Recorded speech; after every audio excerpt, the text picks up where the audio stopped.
Baik saudara, kita awal informasi pertama, berbagai masukan dan juga saran dikemukakan pada evaluasi pemilu 2019 dan juga pemilu kada 2020 kepada KPU Mamuju. Antara lain menyangkut pemilih ganda, syarat vaksinasi dan juga blank spot jaringan internet. KPU Mamuju telah memetakan sejumlah persoalan yang mengemuka saat berlangsungnya pemilu 2019 dan pemilu kada 2020. Beberapa catatan perlu mendapat masukan dan saran dari mitra pemerintah, partai politik, dan juga masyarakat antara lain terkait adanya data pemilih siluman, penggandaan KTP elektronik, penetapan DPT berulang, dan banyaknya penyelenggara ad hoc yang meninggal. Pada sisi penyelenggara badan ad hoc seperti PPS di wilayah pelosok, serta adanya syarat pembatasan ad hoc 2 periode bagi yang sudah berpengalaman. Evaluasi pemilu dan pemilu kada KPU Mamuju juga mengulas persoalan penyediaan bahan perlengkapan coklit, data tidak memenuhi syarat dalam DP4, kondisi geografis yang menyulitkan penyelenggara dalam proses perbaikan dan pencermatan data pemilih, serta durasi singkat pembentukan panitia pendaftaran pemilih Pantarli.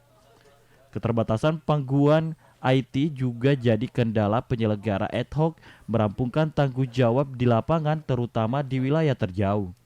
Ketua KPU Mamuju Hamdan Dangka memandang evaluasi ini perlu mendapat masukan dan juga saran dari stakeholder, yakni Dinas Kependudukan Catatan Sipil, Kesbangpol, dan Parpol agar mengurangi permasalahan sehingga pemilu serentak 2024 mendatang dapat terlaksana sesuai dengan tahapan.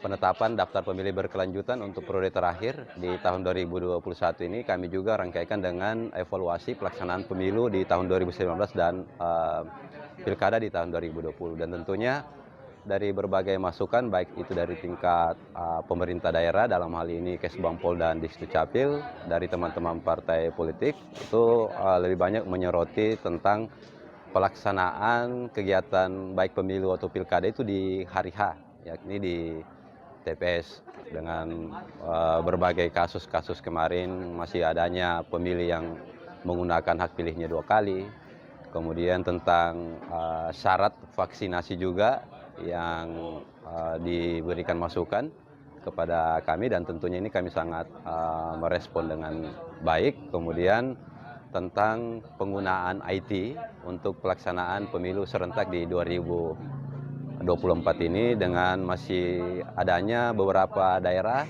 yang ada di Kabupaten Mamuju yang betul-betul masih blank terhadap jaringan IT ini. Forum ini juga menyoroti tahapan masa kampanye pemilu dan juga pemilu kada lalu, di mana pemasangan alat peraga oleh oknum caleg dilakukan di luar penetapan zonasi. Adanya parpol tidak memasukkan surat tembusan pemberitahuan kampanye serta tidak terpasangnya alat peraga. Hamdan Dangka berharap hal ini tidak lagi terjadi dalam menghadapi pemilu serentak 2024. Rahmat Hanafi melaporkan.